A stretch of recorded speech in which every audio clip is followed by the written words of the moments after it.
안녕하세요. 돈생나입니다. 지난 한 주 동안 주식이 너무 많이 떨어졌어요. 한국 주식, 미국 주식 할 거 없이 많이 떨어졌는데, 특히 한국 주식이 너무 많이 떨어졌죠. 그 전에도 이미 충분히, 기간 조정을 거쳤다고 생각을 했는데, 거기서 또 한 번 가격 조정을 급하게 만들면서 큰 하락을 만들어낸 한 주였어요. 금요일 돼서 이제 조금 기술적 반등이 나와 있는 상황이고, 한국장이 끝나고 이제 미국도 새벽에 기술적 반등이 강하게 나오면서 어쨌든 약간 올려놓는 모습이긴 한데, 여러분들 한 주간 정말 마음고생 많이 하셨을 것 같아요. 저는 이번 하락장에서 운이 좋게도 제가 가장 많은 비중을 가지고 있는 종목들이 잘 버텨주면서 크게 손실이 안 나고, 어쨌든 제 계좌는 여전히 플러스를 유지하고 있는 상태인데요. 근데 제가 가지고 있는 종목들 중에 마이너스 45%, 50% 난 종목들도 있어요. LG생활건강을 제가 5주 가지고 있거든요. 하락을 시작했을 때 한 주씩 한번 사봤었거든요. 적당히 어떤 눌림목 나오는 타이밍에 한 주 사보고, 또 떨어져서 또 한 주 사보고, 또 떨어져서 또 한 주 사보고, 이렇게 해서 5주 딱 샀어요. 5주 딱 사고 나서 LG생활건강은 추세적으로 완전히 무너졌다. 이건 더 이상 매수하면 절대로 안 되겠다 싶어서 멈췄었거든요. 그래서 결론적으로 LG생활건강 5주 가지고 있는데 마이너스 45% 정도 돼 있는 상태예요. 제가 만약 그렇게 하락하는 상황에서 인정하지 않고 추가로 계속 더 많이 매수를 했다면 정말 제 계좌는 거덜이 났겠죠. 또 다른 종목 같은 경우에도 마이너스 3, 40% 있는 종목들도 있어요. 물론 대신 마찬가지로 소량 샀는데 이제 계속 빠지면서 이거는 사면 안 되겠다 싶어서 멈춘 종목들인 거죠. 어쨌든 분명히 지난 한 주간 막 쌍욕이 저는 한 주간 주식이 하락하는 걸 보면서 그런 생각을 했거든요. 외국인은 왜 계속 팔까? 도대체 뭐가 문제인가? 왜? 라는 질문을 던졌고, 일단 외국인들이 왜 우리 한국 시장을 그렇게 매도하는지에 대한 이해가 좀 있어야 앞으로 어떻게 풀어나갈지에 대한 어떤 방법을 찾을 수 있을 것 같더라고요. 그래서 생각을 해봤거든요. 그래서 제가 생각하는 여러 가지 이유 중에 중요한 거 몇 가지만 말씀드려볼게요. 첫 번째는 지금 한국 기준금리가 1.75고 미국 기준금리도 1.75죠. 외국인들 입장에서, 외국 투자자들 입장에서는 이제 곧 금리가 역전될 확률이 매우 높다라고 보는 것 같아요. 패드워치를 확인해 보시면 미국 같은 경우에는 0.75% 빅스텝을 한 번 더 할 확률이 매우 높고요.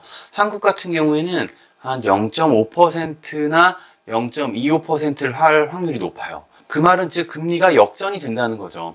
과거에 미국, 한국 금리 역전이 됐던 적이 있었는데 그때는 이렇게 자본 유출이 심각하게 발생을 하진 않았어요. 하지만 다가오는 경제 상황을 고려해 봤을 때 자본 유출이 일어날 수 있을 확률이 상당히 높아요. 금리랑 그런 거거든요. 이자랑 똑같은 거예요. 돈을 맡겼을 때 얼마만큼의 이자를 받을 수 있는가. 예를 들면 그런 거죠. 미국이라는 곳에 돈을 맡기면 1,000원을 주는데 한국이라는 곳에 돈을 맡기면 750원밖에 안 준다. 그러면 여러분들은 어디에 투자하시겠어요? 당연히 미국에 투자하시겠죠. 금리 역전이 일어나게 되면 하나의 가치가 상대적으로 떨어지게 되는 거죠. 달러에 비해서.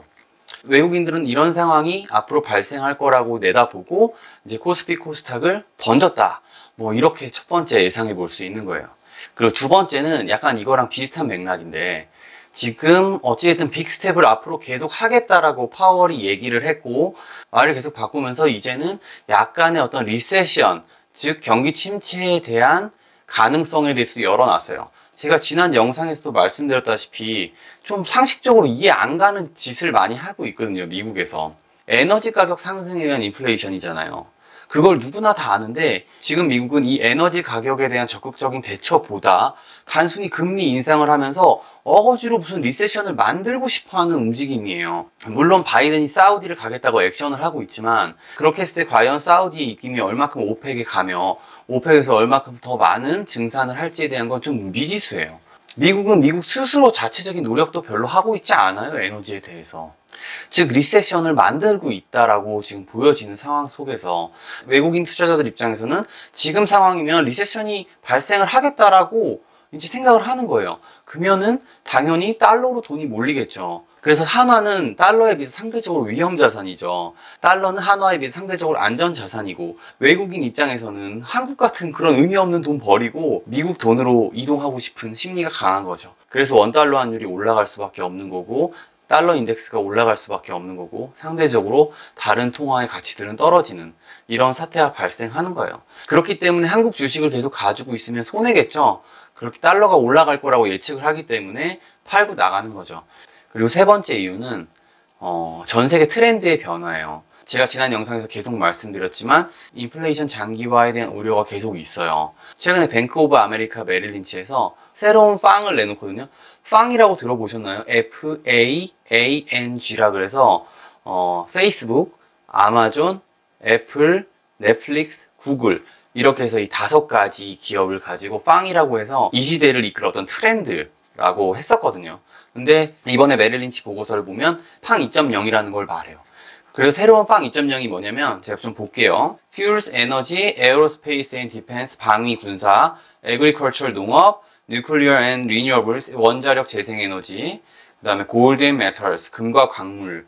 이 앞글자를 따서 새로운 팡 2.0을 제시한 거예요. 이게 트렌드다라고. 즉 외국인들은 어느 정도 이 고물가가 더 길게 유지될 거다라고 예측을 하고 이런 보고서를 내놓는 거예요. 근데 한국은 어떤 나라죠?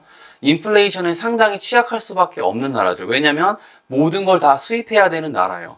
제가 방금 말씀드렸던 걸 하나하나씩 생각해 볼게요. 자, 보세요. 일단 에너지. 한국 에너지 안 나죠? 그 다음에 에어로스페이스 앤 디펜스인데 뭐 이 부분은 우리나라 좀 노력을 하고 있고요. 그 다음에 에그리컬처, 농업 같은 경우에는 우리나라가 정말 취약하죠. 대부분의 어떤 밀이나 이런 거 다 수입해서 쓰잖아요. 쌀 같은 경우에는 그나마 우리나라가 좀 생산을 하지만 나머지는 정말 취약한 나라거든요. 근데 뉴클리어 앤 리뉴어블스, 우리나라 원자력 괜찮죠? 그 다음에 재생에너지도 뭐 나쁘진 않아요. 그 다음에 골드 앤 메탈스 안 나죠. 하나도 안 나죠. 지금 말씀드린 트렌드를 생각해보면 한국이란 나라는 이 트렌드에 맞지 않은 나라라는 것을 아실 수가 있어요. 그래서 오늘 제가 말씀드린 3가지 원인으로 외국인들이 한국 시장을 더 이렇게 저평가를 하고 있다. 상대적으로 그렇게 바라보고 있는 거예요. 그러면 저한테 이렇게 질문하시는 분들 계실 거예요. 아, 한국 시장 다 팔고 미국 시장 가야 되나요? 제 생각은 그건 아니고요. 한국 시장을 조금씩 예를 들어 정리해서 현금이 있으시면 이번 조정장에서 매수를 추가로 하실 때 다 한국 시장으로 보내지 마시고 일부 미국 시장에 있는 주식이나 오히려 지금 많이 저평가되어 있는 홍콩 시장이라든지 이런 다른 해외 주식 시장에도 눈을 좀 돌릴 필요가 있다라고 말씀을 드리고 싶어요. 지금 한밤중인데 밤이 있으면 낮이 있고요. 여름이 있으면 겨울이 있겠죠. 세상의 모든 건 주기를 가지고 순환을 하게 마련이에요. 그렇기 때문에 이 전설적인 투자자들도 여러 가지로 표현을 했죠. 뭐 앙드레 코스톨라니는 계란으로 표현을 했고 하워드 막스 같은 경우에는 뭐 시계추 이쪽 끝으로 가면 다시 이쪽 끝으로 가고 뭐 이런 거로 표현을 했고 조지 소로스 같은 경우에는 재기성 이론이라고 표현을 하고 주식시장도 마찬가지예요. 여러 가지 가능성을 놓고 고려를 해야겠지만 제가 계속 말씀드렸다시피 제일 중요한 건 주식은 쌀 때 사는 거예요. 과거 기준으로 삼성전자가 400만 원 이상이었을 때 500만 원 간다고 여러 사람들이 매수했었죠. 그럴 때 주식을 사는 게 아니라 지금처럼 300만 원 이하일 때, 과거 기준으로 말씀드리는 거예요. 300만 원 이하일 때, 이럴 때 오히려 접근해 보는 게 현명한 거다라고 말씀을 드리는 거죠. 지금 한국 주식, 미국 주식 죄다 다 계속 추세 하향이에요. 반등을 줬다고 해서 추세가 바뀐 게 절대 아니고 계속 추세가 하향입니다. 이게 기술적 반등이긴 한데 맞고 떨어질지 옆으로 기간 조정을 가다가 또 떨어질지 아니면 기간 조정을 받고 올라갈지 그건 알 수 없죠. 미래는 알 수 없는데 현재까지는 일단 추세가 계속 하락이기 때문에 너무 여러분들의 자산을 많이 주식시장에 보내는 것보다는 분할로 조금씩 좋은 회사의 주식들을 계속 매집해 가는 게 현명한 선택일 거예요. 너무 많이 한꺼번에 사지 마시고 조금씩 긴 호흡으로 접근을 하시는 걸 추천드릴게요. 어찌됐든 거시적인 경제 관점에서 아주 큰 흐름 속에서는 이 달러와 미국의 생명은 거의 다 해가고 있는 게 맞아요. 당장 1년 뒤에 사단이 일어날지 3년 뒤에 일어날지 5년 뒤에 일어날지 알 수는 없어요. 제가 말한 이 사단이라는 거는 지난 영상을 보시면 아실 거예요. 달러 생명의 끝을 말하는 건데요. 그런 순간이 언젠간 올 거라고 생각하지만 그 순간이 올 때까지 우리는 계속 돈을 벌고 투자를 해야 되잖아요. 제가 지난 영상에서 금과 은을 사라고 말씀드렸던 것도 모든 자산을 다 금과 은에 몰빵을 해라, 당장 망한다, 뭐 이런 게 아니에요. 우리는 앞으로 다가올 미래를 여러 방향으로 생각을 하고 준비를 해야 된다는 거죠. 저는 개인적으로 제가 운용하고 있는 전체 주식 자금의 한 10% 내지 한 20% 정도는 금과 은과 같은 자산으로 한번 바꿔 놓을 생각이거든요. 그리고 지금 조금씩 진행하고 있고요. 나머지 80% 같은 경우에는 계속 주식으로 운영을 할 거고요. 계속 좋은 주식들을 조금씩 매집해 갈 거고 그러고 있으니까 여러분들도 저처럼 너무 급하게 생각하지 마시고 조금씩 한국, 미국 가리지 말고 좋은 회사들 조금씩 매집하시는 걸 추천드릴게요. 그리고 그 방향성 같은 경우에도 추가로 말씀드리면 제가 지난 영상부터 계속 말씀드렸다시피 저는 에너지 관련된 것들, 그 다음에 친환경 관련된 것들, 금리 인상 수혜주들 이런 쪽으로 계속 접근을 하고 있어요. 거기에 추가로 아까 제가 말씀드린 팡 2.0에 대한 어떤 섹터들도 추가로 관심을 좀 가져보시기를 바랄게요.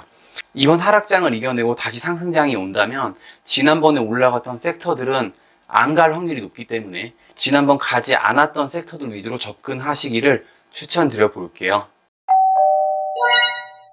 이번엔 다를 거야 라고 이야기하는 사람들이 점점 늘어나고 있어요. 저도 그 부분에 어느 정도 동의할 수밖에 없는 게 지난 40년간 흘러왔던 이 세계의 흐름과 뭔가 다른 흐름이 만들어지고 있는 건 사실이거든요. 물가도 그렇고 금리도 그렇고. 하지만 이번에도 기가 막히게 미국이 방법을 찾아내서 과거와 다르지 않게 다시 주식시장이 상승할 수도 있어요. 그렇기 때문에 우리는 항상 공부하고 저가로 매집을 하고 이런 식으로 접근을 해야 될 것 같아요. 자, 모두 힘내시고 앞으로 다가오는 한 주도 행복한 한 주 되시길 바라겠습니다. 자, 영상 시청해주셔서 너무 감사드리고요. 전 여러분들 모두가 부자가 되셨으면 좋겠습니다. 행복한 하루 보내시길 바랍니다.